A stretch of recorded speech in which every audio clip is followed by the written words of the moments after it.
আমার ভাসুরের বড় ছেলে তামিম মানে আমাদের ছেলে তামিম আজকে ইতালিতে চলে যাবে। 3 মাস আগে তামিম বাংলাদেশে আসছিল আর ছুটি শেষে এখন চলে যাচ্ছে তামিম ইতালিতে। যেহেতু আজকে তামিম চলে যাবে তাই সন্ধ্যা থেকেই শুরু হয়ে গেছে সব কিছু গুছানো।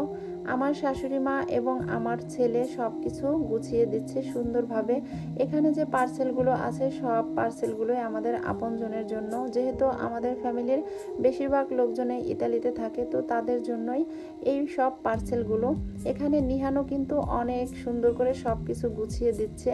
আমার ছেলেরা ওর দাদুর সাথে সব কিছু গুছাচ্ছে আর এত বেশি মজা পাচ্ছে। সাথে কিন্তু তামিমের বন্ধু হৃদয়ও আছে, হৃদয়ও সব কিছু গুছিয়ে দিচ্ছে সুন্দর করে। মোরসালিন নিহান ওদের বাসা যে কেউ বাইরে থেকে আসলে সব কিছু আনবক্সিং করতে যেমন অনেক বেশি ভালোবাসে, যেমন ওদের বাবা, ওদের ফুপুরা, ওদের ভাইয়ারা, ওদের চাচুরা যেই আসুক না কেন সব কিছু পেয়ে অনেক বেশি খুশি হয় এবং অনেক বেশি খুশি হয়ে সব কিছু আনবক্সিং করে। তেমনি আবার সবাই যখন চলে যায় তখন আবার ওরা সব কিছু নিজের হাতে সুন্দর করে গুছিয়ে দিতেও অনেক বেশি ভালোবাসে। যদিও আজকে মোরসালিন নিহানের অনেক অনেক মন খারাপ, ওর ভাইয়া চলে যাবে, তারপরও কিন্তু মন খারাপ নিয়েও সব কিছু সুন্দর করে গুছিয়ে দিচ্ছে।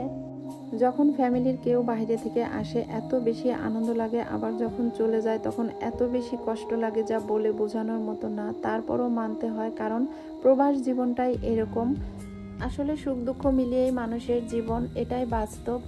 আজকের ভিডিওটি এ পর্যন্তই। সবাই ভালো থাকবে, সুস্থ থাকবে আর আমার ফ্যামিলির সবার জন্য দোয়া করবে। আল্লাহ হাফেজ।